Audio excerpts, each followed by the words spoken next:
Hey everyone, it's Jonathan Silva. If you're wondering why am I sweating so much, it's because I'm still on edge from seeing 10 Cloverfield Lane.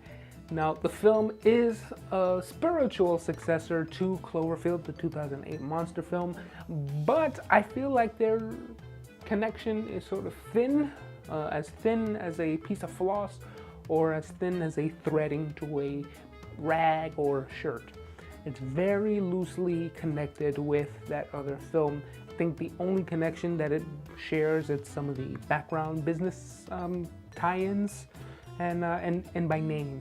The film is essentially just a psychological thriller with a monster movie attached at the very end of it. I do like the first 2/3 of the film where we're getting John Goodman and his menace towards Mary Elizabeth Winstead and John Gallagher Jr.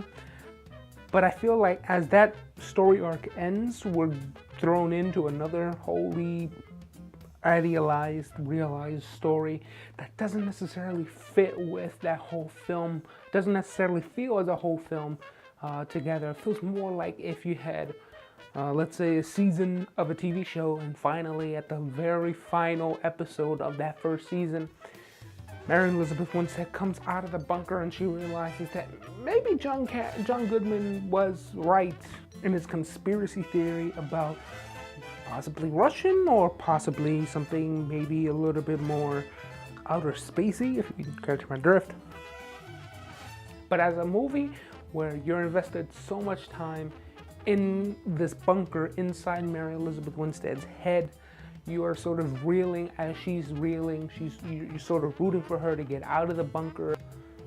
What's going to happen next? There is nothing there to show you or to telegraph what's going to happen next. It's very much unpredictable. It's smart. It's claustrophobic in the bunker. There's some scenes in there where I'm almost like hyperventilating because some of the spaces inside that bunker is so small and so tight that I felt like I was gonna pass out. It's just so unnerving to watch. John Goodman, like I said before, is unnerving. He almost plays it like Anthony Hopkins in Silence of the Lambs. He's almost like a Hannibal Lecter type. You don't know what exactly is going in his head. You don't know what he's planning. You don't know what he's done in the past. But for anybody who is following the ARG or the alternate reality game, you do get a little bit of history with that. For those who are going into it without any knowledge of the ARG, you're still going to get a fantastic film. But as we move on to the spoilerific end of the film, after Winstead comes out of the bunker, she is faced with these aliens. That doesn't work. By the time she gets out of the bunker, I'm already at the very edge of my seat. I'm still sweating like I was sweating in the theater. I was game for it to end that way. I knew there were going to be some sort of monsters or alien in the film, but by the very end of her escaping John Goodman, I wanted it to end there. There wasn't any need to bring in those aliens or those monsters or whatever, those spaceships with the aliens and the spaceships and the fighting and the whatever there was.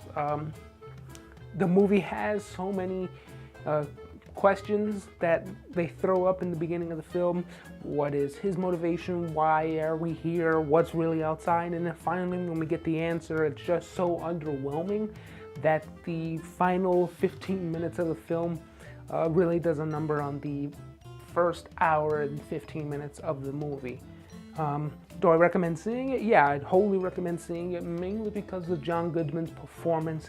It's almost Oscar worthy. There are early talks now that he's an early contender for the Oscars for Best Actor, but as the year continues, I don't necessarily see him actually picking up gold or even receiving a nomination for the least for 10 Cloverfield Lane. But I do recommend you guys go out and see it if you don't see it now in theaters, which I do recommend because watching it on a big screen as possible is recommended for me. But if that's the case, if you miss it in theaters, it's a definite buy on DVD or Blu-ray. And if you're into that sort of thing, check out some of maybe the special features on how they make it, if they include it in the film. I do think that first-time director Dan Trachtenberg does a fantastic job here. I think he pulls the most out of everybody's performances. The space is claustrophobic, it works as a whole, but that whole tacked on extra 15 minutes at the very end of it doesn't work for me. And if only there was maybe a way we could have gotten that whole movie without the alien bit at the end. But that is my review of 10 Cloverfield Lane, directed by Dan Trachtenberg. What did you think of 10 Cloverfield Lane? Did you enjoy it? Do you agree with I agree with that maybe the last 10-15 minutes should have been just cut, should have been released just as it originally was intended to be released as the cellar or the bunker, whatever the original name was?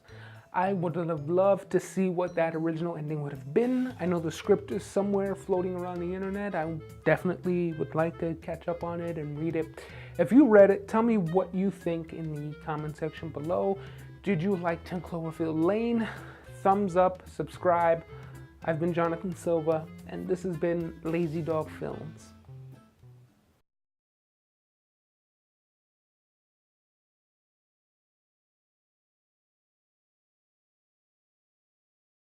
Tight.